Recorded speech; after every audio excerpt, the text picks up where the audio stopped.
Well, here we are, we've made it onto the final episode. If you're still here, well done. Welcome to Creative Making, my name's Pete, and in this video we're going to finish and paint the skull on a pike.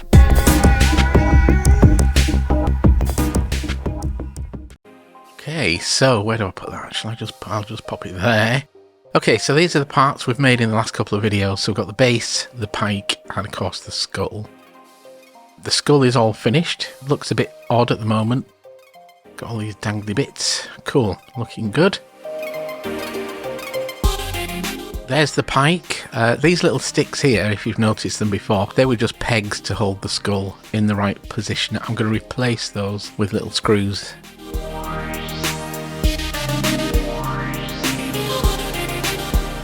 And then of course we have the base. So let's start off with the base then. I want to do this as badly cast pig iron, so I need to spray that black. Yeah, so that's that. I'll finish that a little bit later on, but for now I'm just going to use the old base and a tube as a painting stand. Let's get the skull on there and let's crack on.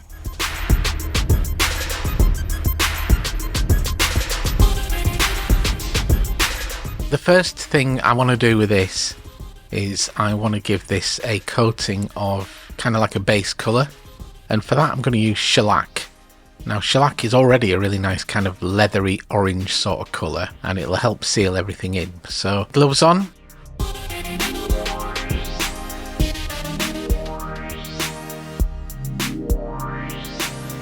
Pour out some shellac and get brushing.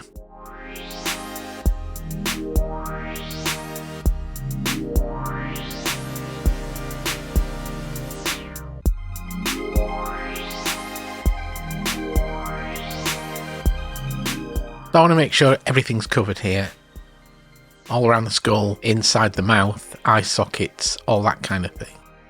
And it was about now when I was doing this that I thought, wouldn't it be cool if we had a funny little shriveled up eye to go in one of those sockets? So I'll kind of get back to that in a bit. But until then, get everything covered in shellac and then I'll leave that to dry.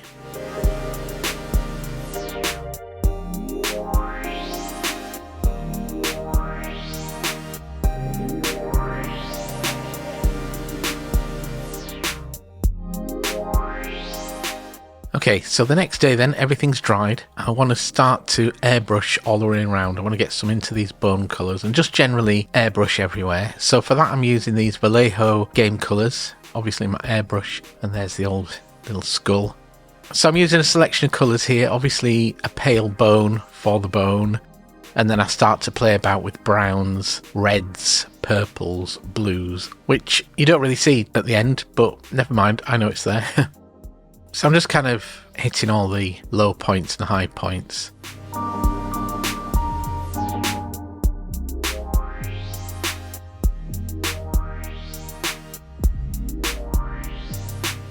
And then eventually, once that's all done, I want to give it a clear lacquer to seal everything in.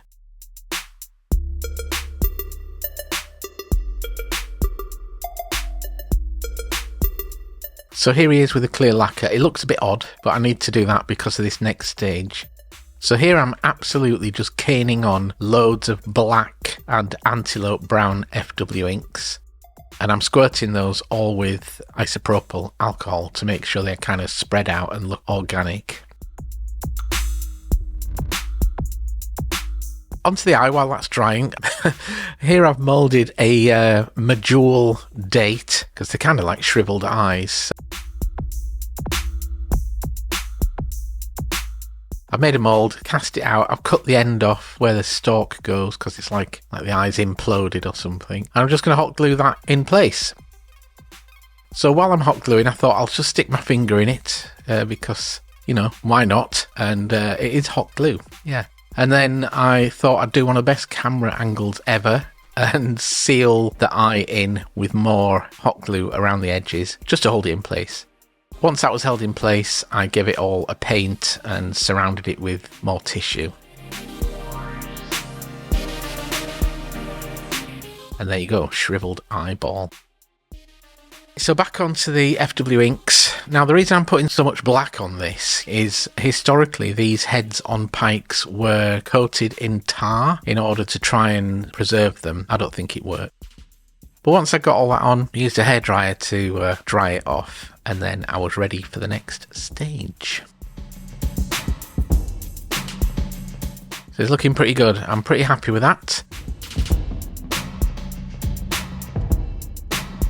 I want to do some wet dribbles all over this.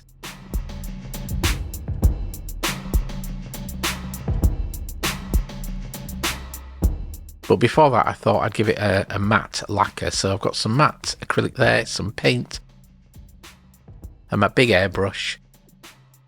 So like an idiot, I mixed all this stuff up, airbrushed it on, realised I hadn't hit record. So you'll have to imagine me airbrushing the matte lacquer all over the head.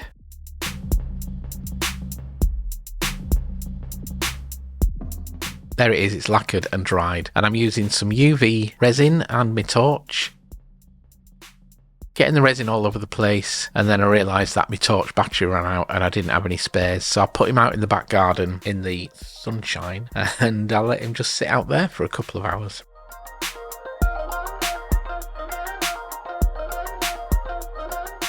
Right, so while he's curing, I just want to tidy this up because the next thing I want to do is I want to work on the base a little bit. So as I mentioned earlier on, I want this to be kind of like a badly cast, aged pig iron. For that I'm going to use graphite powder. I've already based it in black, as you can see. And the graphite powder is kind of what you got in your pencils. And I'm just going to brush that all over. Cover the whole thing. It kind of makes it look a little bit like dulled lead. And once I've brushed it on and I've covered everything, I'm going to use a bit of tissue just to sort of buff it up. It absolutely destroyed my mat. Nightmare to get that stuff off. Well, there you go. That to me looks kind of like a really blackened, badly cast pig iron thing. The next stage then, we're coming to the end of this project, we're getting there. Here's the pike and here's the holes. So I'm just going to pop these 3 screws in there. As I mentioned, these are just to hold the skull in position. And then I'm just going to do a really basic base colour, just a kind of leathery brown. I'm just going to cover the whole thing in that. This is a Vallejo colour.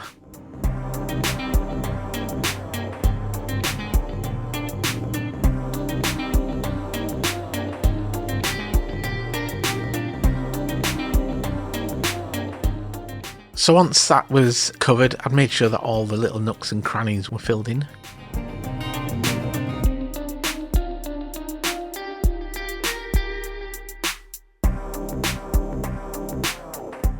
Once that was done, I let that dry, and then I dry brushed some of this Createx kind of bone colour all over it. It's a bit ropey, but that's fine. This is just a base colour. I will be airbrushing over this once this is dry.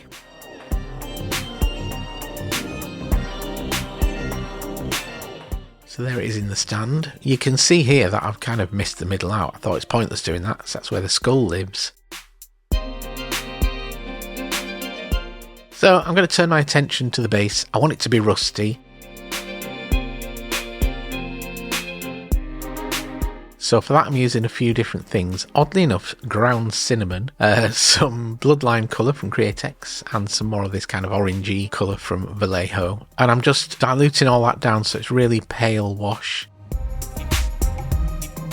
As you may or may not know, when you do a pale wash, as it dries, it tends to go more transparent. So I'm putting quite a lot of this colour on there. This is a mixture of both of those colours, and then eventually I'll just put the pale colour on there. Bit of a mess, to be honest with you, but bear with me.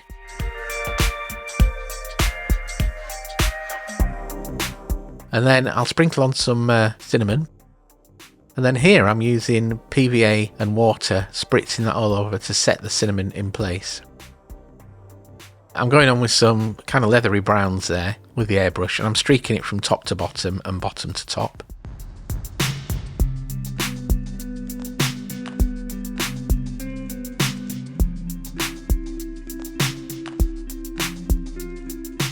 And And then I'm going on with some darker colours, again from the top to bottom, bottom to top.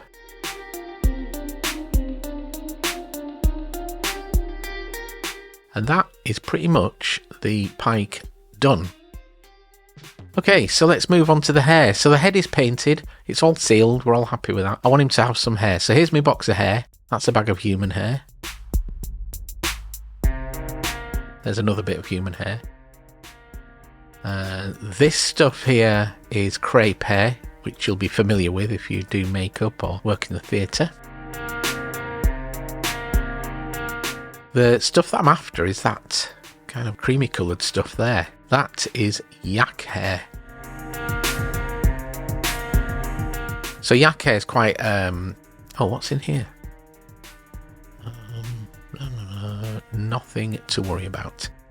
To be able to sort the yak hair out, I'm going to use these. These are kind of the most dangerous thing I've ever seen. This is called a hackle. Or is it heckle? Hackle, I think. I'm going to use this hair, and what I want to do is I want to use those hackles to kind of comb it all out and get it looking not so matted. So I've clamped it to my desk, and I'm going to whip the hair into it and pull it towards me. And what that does is it pulls out any kind of knotted, loose hairs. If you're not careful, it also stabs you in the knuckle. So if you do this, just be super careful of this thing. It's a terrible bit of equipment. I'll keep on doing that until the hair's all kind of fluffy and separated.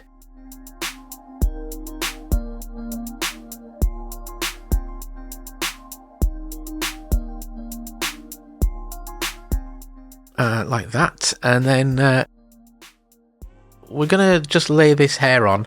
This is something I haven't really done much of, so I'm kind of making it up as I go along. I'm going to use little bunches of hair like that, and the first thing I want to do is I want to trim the ends off so it's all even. It just make it a lot easier to well, I think it'll make it easier to lay on. So yeah, just like that. We're almost there, we're coming to the end.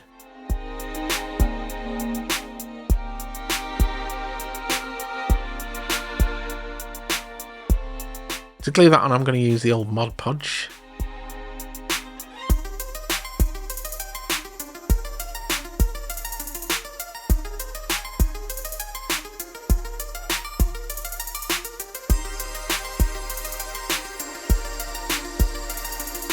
Plenty of glue on this. Now, I was making this up as I go along, so to start with I was trying to put the hair on dry and lay it on there in the hope that it sticks to the glue. It didn't really work that well, so I just, in a state of panic, I just daubed a load more glue on, and that seemed to work. So we did that with the next one, and then later on I realised that if I just put glue on the hair as well as on the head, it sticks together a lot nicer. So I carried on doing that. Didn't take long. I didn't put a full head of hair on because I wanted it to be all patchy, and then I left that overnight for that glue to fully dry.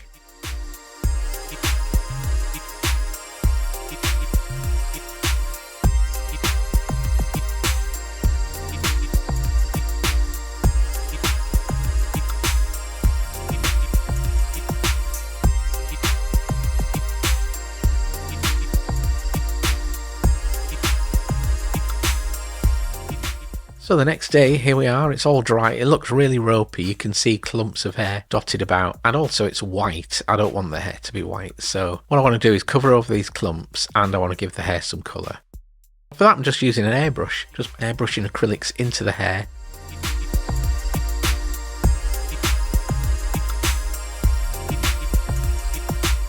I used a couple of different colours, and then I thought I need to have that messy kind of poured out dribbly type texture the skull's got. So here I just ended up pouring pouring all this matte. This is actually matte medium. So I wanted it to get it into the hair to get it all wet and stuff. I should have really worn some gloves for this. And that's pretty much it. And there we go. So the skull is finished. It's on its pike. I'm pretty happy with this guy. What do you think? If you like him, that's great. If you don't, move along. Put some comments down below if you like what's happened to this. Anyway, thanks very much for watching. Thanks very much for sticking with me. The next video I'm going to do a giveaway, so make sure you're subscribed and ready for that one. And I shall see you probably in a couple of weeks now. So thanks a lot, everybody. Like, subscribe, and comment. Bye.